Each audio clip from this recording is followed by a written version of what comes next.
بسم اللہ الرحمن الرحیم۔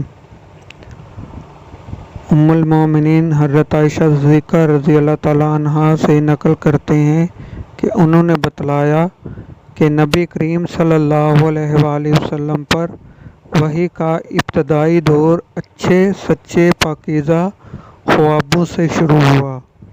آپ صلی اللہ علیہ وآلہ وسلم خواب میں جو کچھ دیکھتے وہ صبح کی روشنی کی طرح صحیح اور سچا ثابت ہوتا۔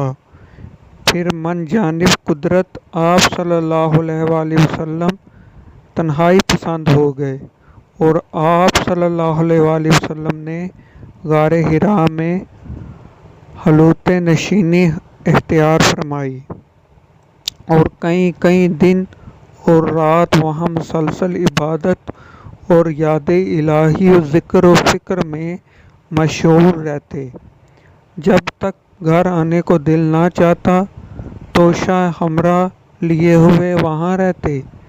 توشہ ختم ہونے پر ہی اہلیہ محترمہ حضرت خدیجہ رضی اللہ تعالیٰ عنہا کے پاس تشریف لاتے اور کچھ توشہ ہمراہ لے کر پھر وہاں جا کر خلوت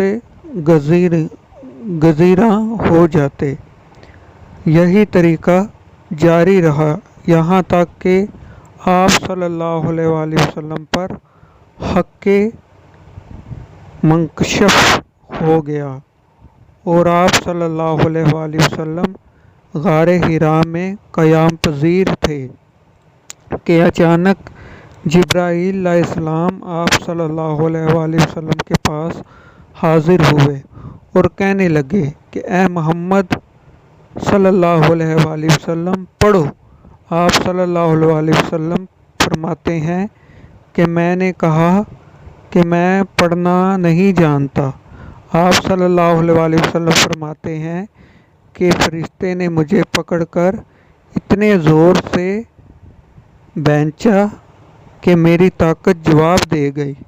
پھر مجھے چھوڑ کر کہا کہ پڑھو۔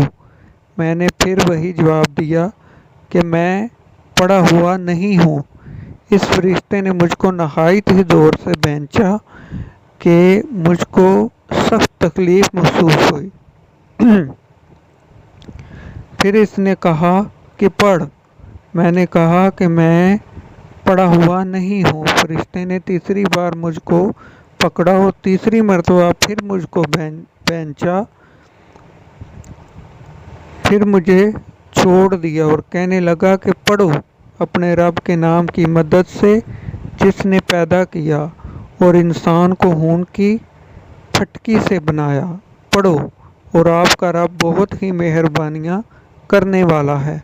پس یہی آیتیں آپ صلی اللہ علیہ وآلہ وسلم جبرائیل علیہ السلام سے سن کر اس حال میں غار حرا سے واپس ہوئے کہ آپ صلی اللہ علیہ وآلہ وسلم کا دل اس انوکھے واقعہ سے کانپ رہا تھا۔ آپ صلی اللہ علیہ وآلہ وسلم حضرت خدیجہ رضی اللہ تعالیٰ عنہا کے ہاں تشریف لائے اور فرمایا کہ مجھے کمبل اوڑھ دو، مجھے کمبل اوڑھ دو۔ لوگوں نے آپ صلی اللہ علیہ وآلہ وسلم کو کمبل اوڑھ دیا۔ جب آپ صلی اللہ علیہ وآلہ وسلم کا ڈر جاتا رہا تو آپ صلی اللہ علیہ وآلہ وسلم نے اپنی زوجہ محترمہ حضرت خدیجہ رضی اللہ تعالیٰ عنہا کو تفصیل کے ساتھ یہ واقعہ سنایا اور فرمانے لگے کہ مجھ کو اب اپنی جان کا خوف ہو گیا ہے۔ آپ صلی اللہ علیہ وآلہ وسلم کی اہلیہ محترمہ حضرت خدیجہ رضی اللہ تعالیٰ عنہا نے آپ صلی اللہ علیہ وآلہ وسلم کی ڈھارس بندھائی اور کہا کہ آپ کا خیال صحیح نہیں ہے۔ اللہ کی قسم آپ کو اللہ کبھی رسوا نہیں کرے گا۔ آپ تو اخلاق فاضلہ کے مالک ہیں، آپ تو کنبہ پرور ہیں۔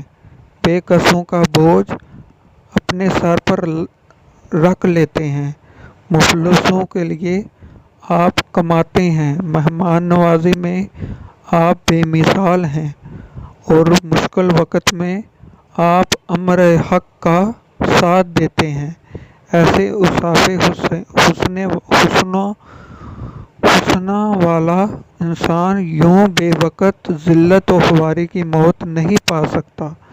پھر مزید تسلی کے لیے حضرت خدیجہ رضی اللہ تعالیٰ عنہا آپ صلی اللہ علیہ وآلہ وسلم کو ورقہ بن نوفل کے پاس لے گئیں، جو ان کے چچا زاد بھائی تھے اور زمانہ جاہلیت میں نصرانی مذہب اختیار کر چکے تھے اور عبرانی زبان کے کاتب تھے۔